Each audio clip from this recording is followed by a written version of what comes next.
Hi guys, today we're going to be learning how to make this beautiful gown.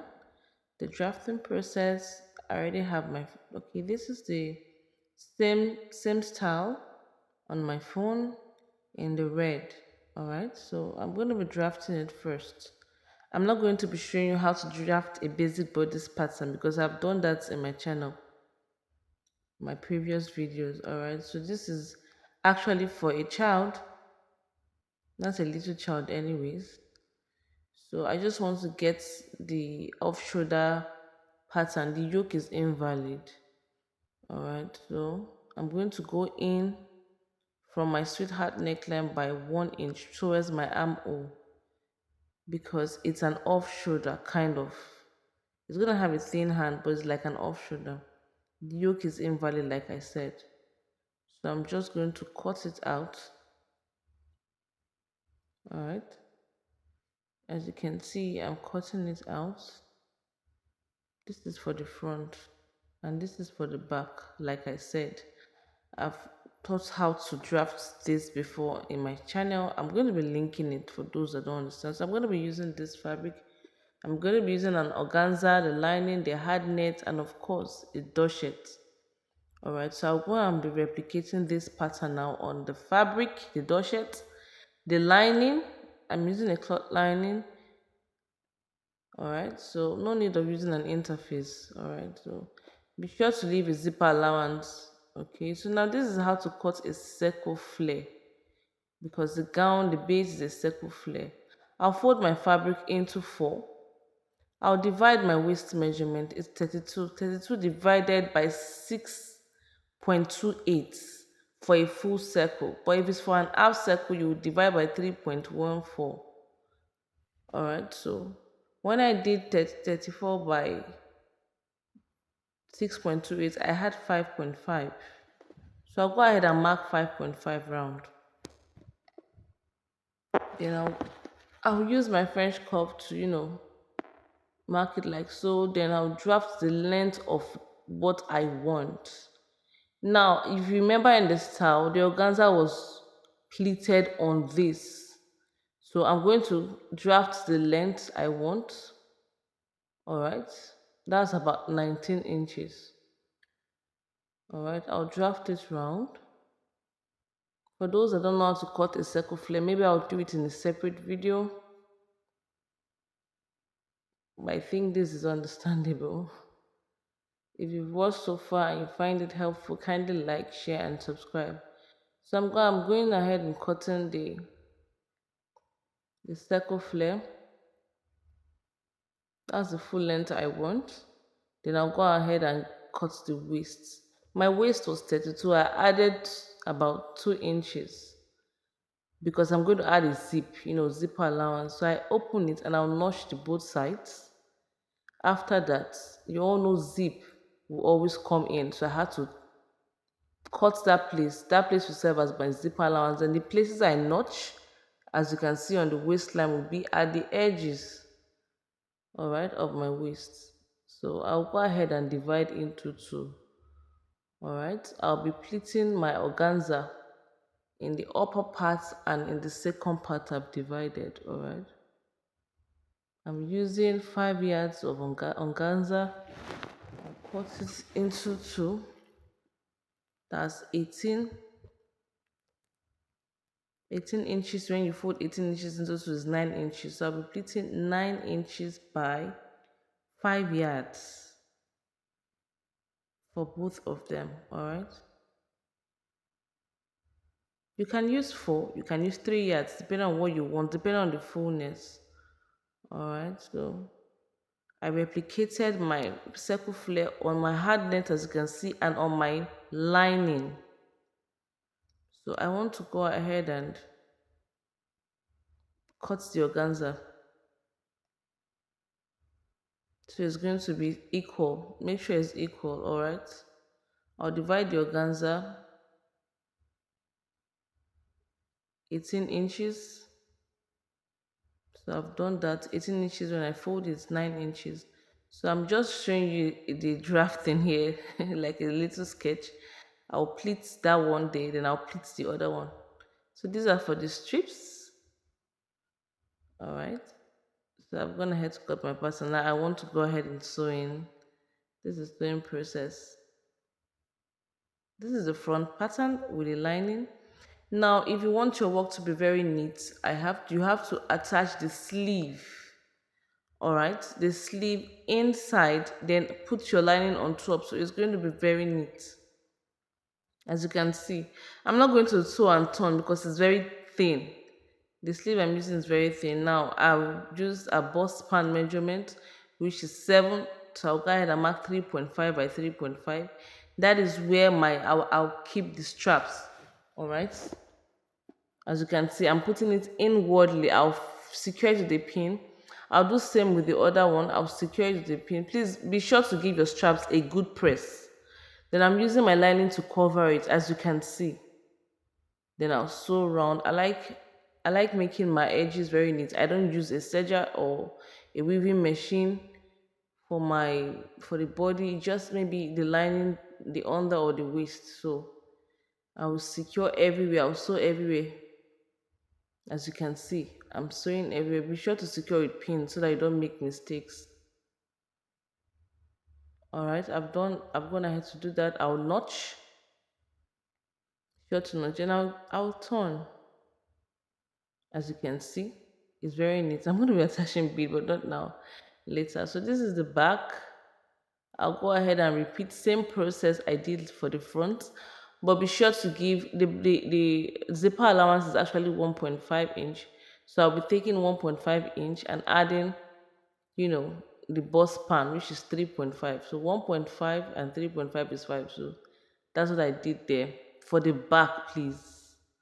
And be sure to secure it inwardly so that it's going to come out neat. Then I'll use the lining now to turn it like I did for the front. I've gone ahead to do that. Be sure to press it, please. Be sure to press it. Now this is the bust span. I want to go ahead and attach the dart. As you can see, I've done that. I've done that for the dart. So I'm going to be taking her measurements now, and I'll be running a stitch down to shape it to her size. I've taken a bust measurement, now I'm taking the waist measurement. I'll run it down, then I'll stitch it. Please, if you have any questions, let me know in my comment section. If you've watched so far, thank you. Kindly like, share, and subscribe. Alright, so I'm going ahead to stitch it down. I secured it with a pin, as you can see. I'll stitch the other place down. So that is it. Then I'll go to my flare.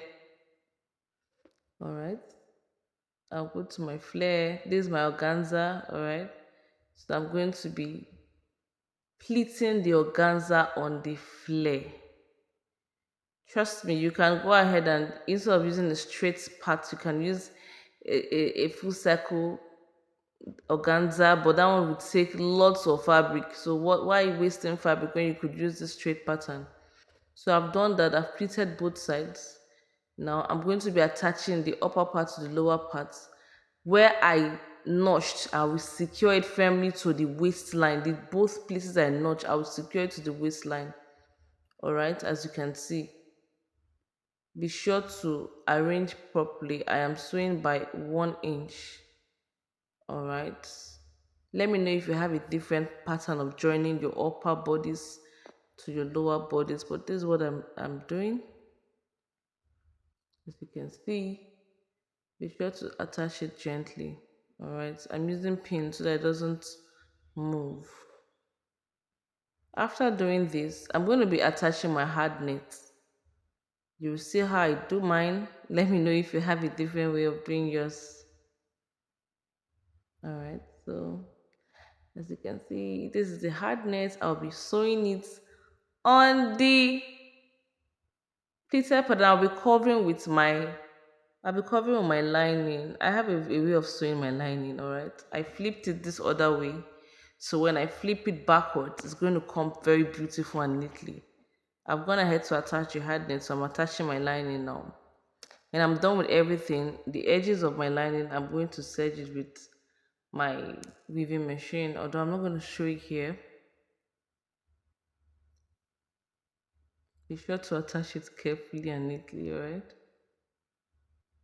It's going to give you what you want.